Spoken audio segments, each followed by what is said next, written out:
When grief arrives in public life, it multiplies. Private sorrow is folded into headlines, social feeds, and the blunt instrument of speculation. For broadcaster Kim Atienza, the worst of that came not only with the sudden, heartbreaking loss of his daughter Emman, but with a small, vicious message posted by a stranger who tried to turn tragedy into accusation. Kim's sharp public rebuke at that moment was both defense and boundary setting, a refusal to let bereavement be reshaped into rumor and cruelty. The accusation appeared as an online comment that directly blamed Kim for Emman's death. The comment landed like a fresh wound, a needless attempt to assign personal guilt amid a family's raw grief. Kim responded publicly, calling the commenter an evangelical bully and denouncing the posture of moralizing from the safety of a screen. His reply was measured in tone but forceful in content. He defended his family's dignity, rejected malicious speculation, and reminded followers that grief does not invite vitriol. The episode occurred in the immediate aftermath of widely shared news about Emman's passing, a time when facts were still consolidating and the family was asking for space to mourn. For public figures like Kim, statements and social media responses arrive under intense scrutiny. Every word is parsed, every silence interpreted.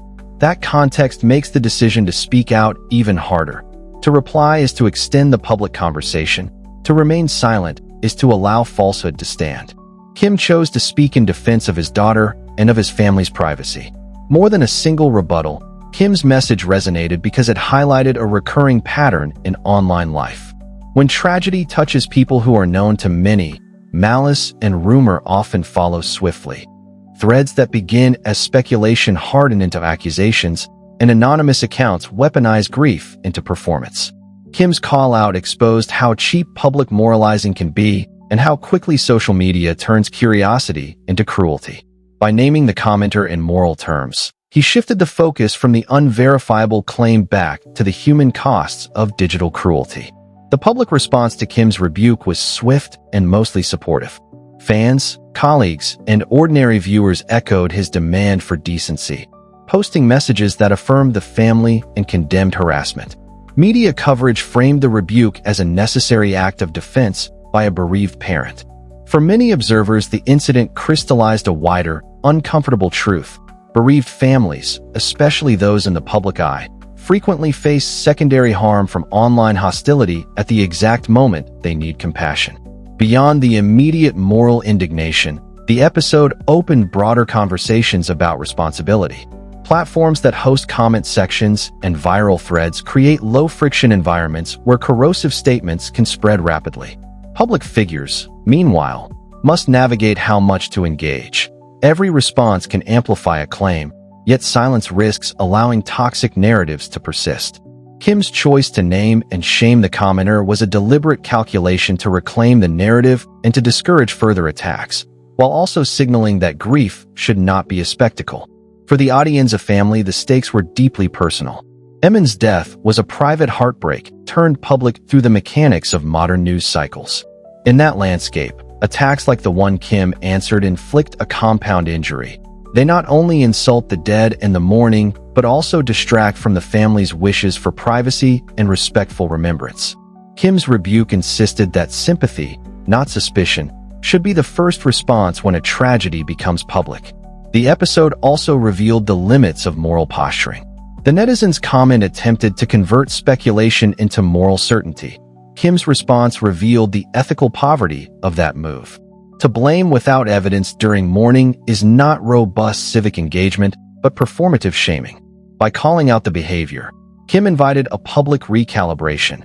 Outrage without basis should not be celebrated or amplified, and our digital habits require some basic standards of decency when real people are hurt. At a cultural level, the confrontation reinforced a few necessary lessons.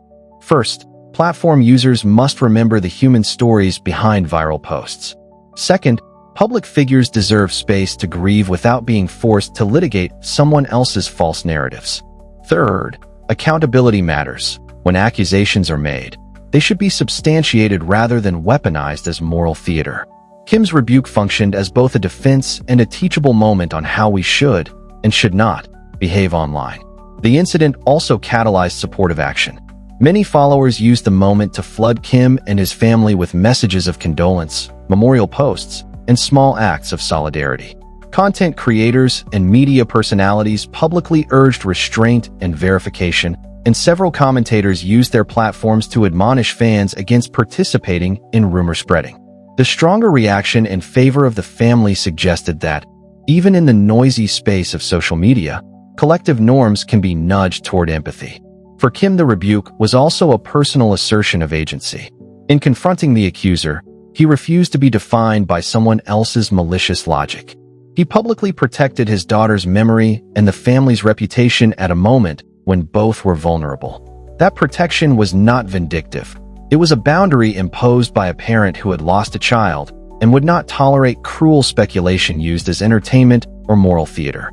The episode did not erase the deeper sorrow the family endured. It did, however, offer a momentary reclaiming of the narrative and a call for public decency. Conversations that followed were less about the unfounded accusation and more about supporting the family, amplifying verified information, and channeling grief into remembrance rather than rumor. In the weeks after, tributes and memorials multiplied in ways that centered Emman's life and the love her family and community held for her. Kim's public rebuke thus sits at the intersection of private grief and public ethics. It reveals how quickly social media can turn mourning into a battleground, and how a single cruel comment can trigger a defense that reverberates far beyond an individual thread. More importantly, it signals a social expectation. When real people are hurt, the first response should be compassion, not accusation. In the aftermath, the broader conversation shifted towards support, remembrance, and a collective plea for restraint. Kim's message was a small reprimand in the wild world of online discourse, but it carried weight because it came from someone whose loss was both intimate and public. The rebuke was an appeal to conscience. Stop accusing without cause, stop amplifying strangers' cruelty, and treat grief as something sacred, not spectacle. Kim Atienza's stand against the netizen was not just a personal retort. It was a public lesson on the cost of digital cruelty and the obligation we share to act with empathy. In calling out the accusation, he protected his family's dignity and reminded a watching audience that words used in haste can wound long after headlines fade. Kim Atienza's rebuke defended his family's dignity and reminded everyone that grief demands compassion, not unfounded accusation.